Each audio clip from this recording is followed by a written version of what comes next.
Today I'm setting up a planted fish bowl, something small, simple, but full of life. A low-tech setup that can run almost on its own. Now the first step is cleaning the glass.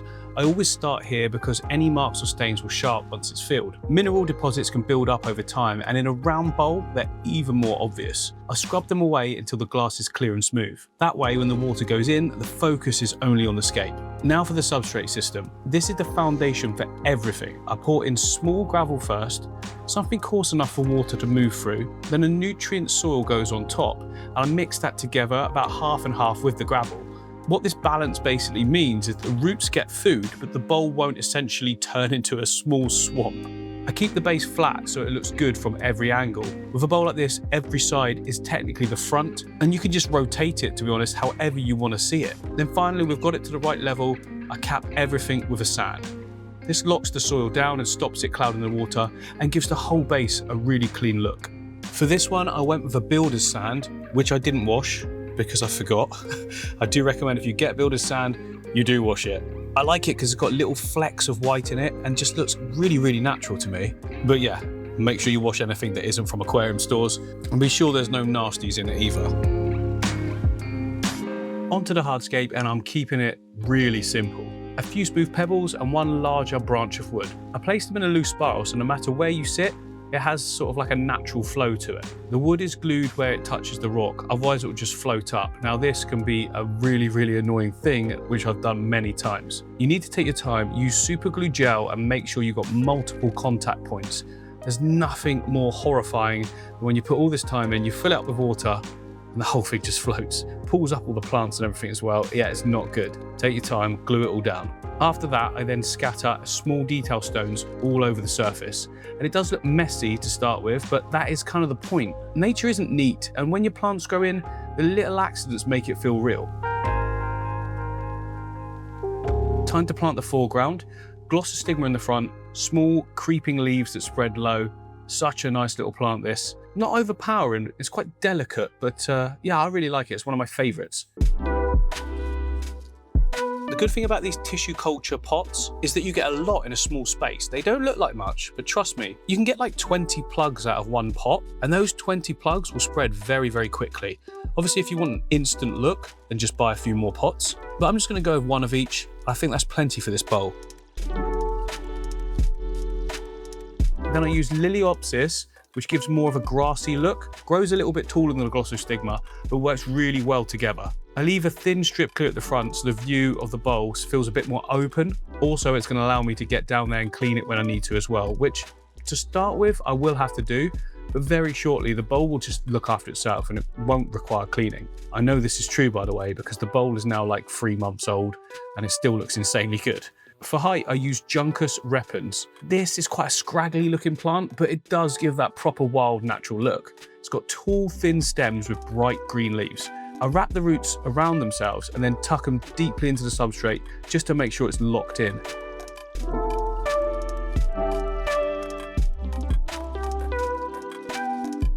On the sides, I added dwarf sage. It grows quick and it frames the scene without blocking the middle. Already we've got layers, we've got foreground, sides, we've got height. That's what makes a bowl feel like a whole landscape. You're creating that sort of depth and then odd little areas that stand out.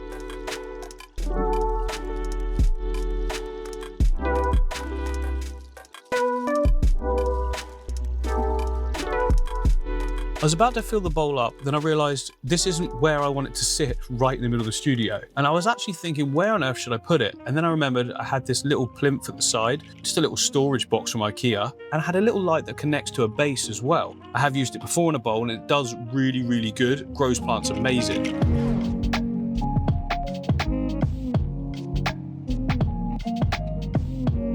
Now to fill the bowl, I trickle water slowly over the sand so the base doesn't just like explode. If this was to happen, you'd release a load of the nutrients into the water column.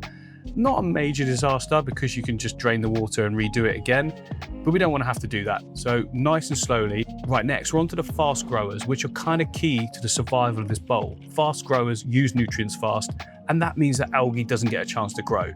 So I drop in Rotala, Ludwigia and Limnophila at the back. Stem plants like these pull nutrients straight from the water column. They grow fast, cycle the tank quickly, and add instant height. I put a few of the stems together and wrap a little bit of tissue and then a plant weight around them, just to make sure they weighted down in any of the thinner layers of sand. I set them to the right depth now, while it's easy to see. And the good thing about doing it this way is that you can get all of the stem plants to exactly the right height that you want instantly. You know, I haven't got to wait for it to grow in. I can see it straight away. If one of them's a little bit too long, I can snip a bit off, rewrap the weight around it, and then get it to the right height.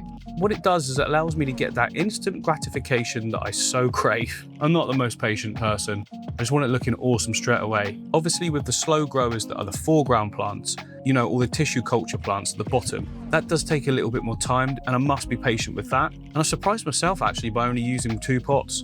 Normally I'd just buy 5 and cover the whole lot.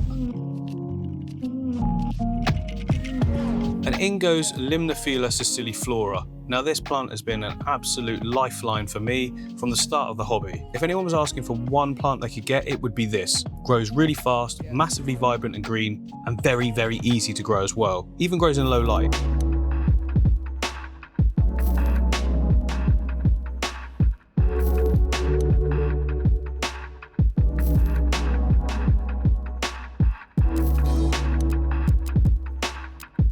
And as you can see, the next day, the water's gone quite murky. Now this is because I didn't wash the sand, of course. It's not an issue at all though. When you've got a little bowl like this, or even a nano tank, water changes can take seconds. Rather than trying to clear it, putting a filter in or anything like that, it's just much easier. Whip the water down, fill it back up again. If you're using tap water, make sure it's dechlorinated. Mine is tap water, but I put it in a massive barrel. This brings it up to the right temperature because I heat the room, but it still makes sure that it's dechlorinated when it comes up the tap.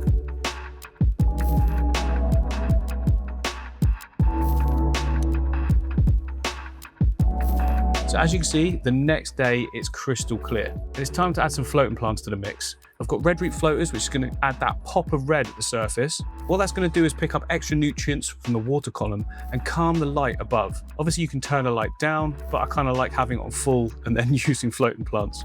I added a little frog bit as well.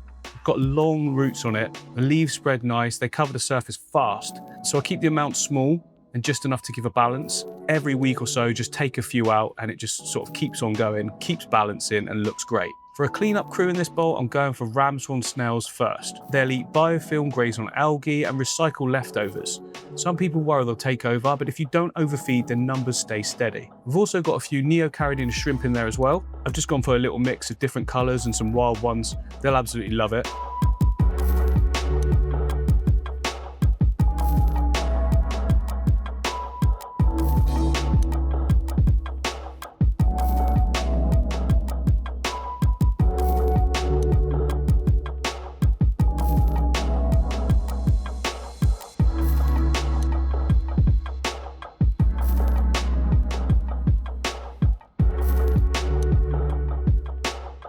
But then on to the stars of the show, a group of Endler live bearers. They're tiny, full of colour and perfect for a bowl this size. Enders stay small unlike guppies. Well, guppies still stay small, but not like teeny tiny. And they'll happily breed in here as well. With a low bioload and loads of plants, the balance stays completely natural.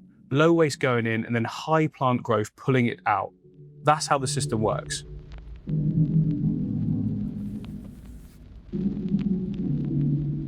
To kickstart everything, I add a little beneficial bacteria. That sees the filterless bowl and stops spikes early on. I'll also dose a little fertilizer as well, so the new stems can pull nutrients before their roots spread. For the first week, I'll test the water daily and do small water changes if needed. And after that, it's just top-ups and feeding the fish. Yeah, I still feed the fish in an ecosystem bowl. It's an enjoyable part of it, so I don't mind that. And plus, you get to check and see how they're all getting on. And that's it, a planted fish bowl. Simple ingredients, natural balance, and a tiny world behind glass.